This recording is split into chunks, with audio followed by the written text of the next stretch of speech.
Good afternoon. जैसा कि आप सभी जानते हैं, आज जो हमारा जो लगभग ये 5वां दिन है ना, 5वां ये लेक्चर है और ये रिवीजन का लेक्चर है।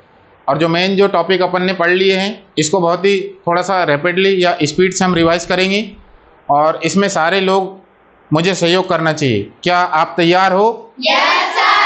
तो जैसा कि आप सभी जानते हैं, कल हमने बीजांड के बारे में पढ़ा था और आज हमने पढ़ाई किया बीजांड की। क्लियर?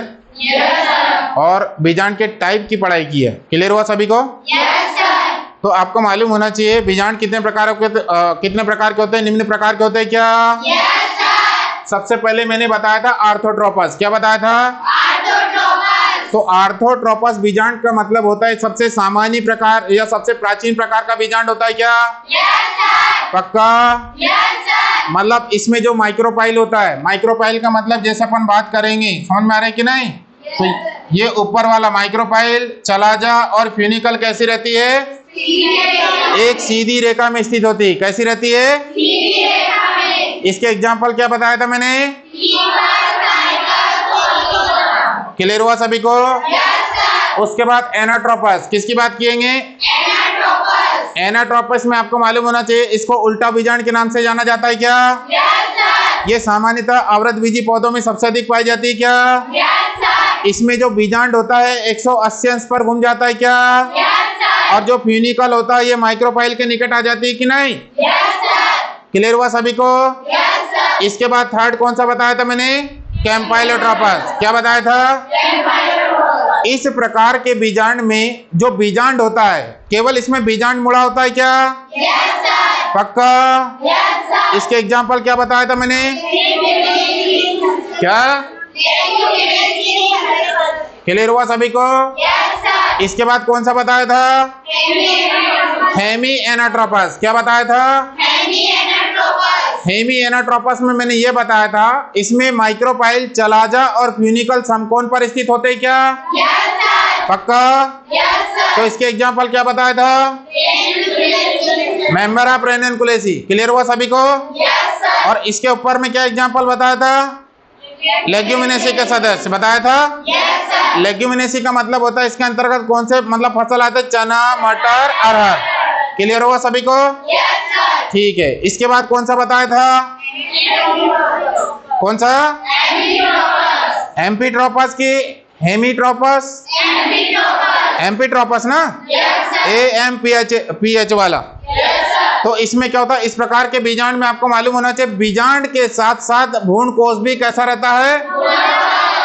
मतलब इसमें हार्सू शेप या घोड़े की नाल की आकृति बन जाती है क्या? इसके एग्जाम्पल क्या बताया था मैंने? लेमना, पॉपी और एलेज्मा। इसके बाद क्या बताया था? सर्सिनोट्रोपस। क्या बताया था? सर्सिनोट्रोपस में जो बीजांड होता है 360 अंश पर घूम जाता है क्या?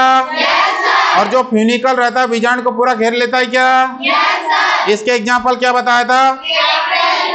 अपोन्सिया या नागफनी बताया था। फिर मैंने बताया था मेगा स्पोरोजेनेसिस। क्या बताया था?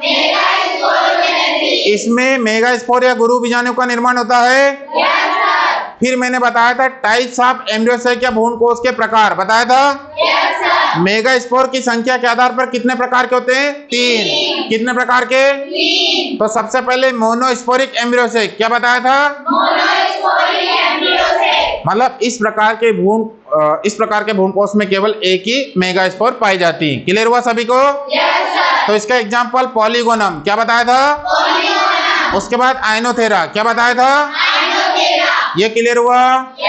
ये सबसे सामान्य प्रकार का भ्रूण कोश होता है। क्लियर हुआ सभी को? उसके बाद दूसरा कौन सा बताया था? बाइस्पोरिक। कौन सा? बाइस्पोरिक एम्ब्रियोसेक। तो इस प्रकार के भ्रूण कोश में कितने गुरु बीजाणु होंगे? 2। पक्का? इसके एग्जाम्पल क्या बताया था? एलियम। क्या? ठीक है। उसके बाद मैंने बताया था टेट्रास्पोरिक। क्या बताया था? तो टेट्रास्पोरिक का मतलब इस प्रकार के भ्रूण कोश के विकास के लिए कितने मेगा स्पोर की जरूरत होगी? इसके एग्जाम्पल क्या बताया था? ड्रूसा एडोक्सा। क्लियर हुआ सभी को? और फ्रिटिलेरिया। कौन सा? फिर उसके बाद बताया था डेवलपमेंट ऑफ मोनोस्पोरिक एम्ब्रियोसेक, बताया था मोनोस्पोरिक एम्ब्रियोसेक का विकास। तो उसमें आपको मालूम बताया था कि देखो जो मेगास्पोर मदर सेल रहता है, ये द्विगुणी संरचना होती है क्या?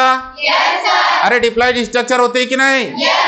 इसमें जब अर्धसूत्री विभाजन होता है तो कितने मेगास्पोर बनते हैं?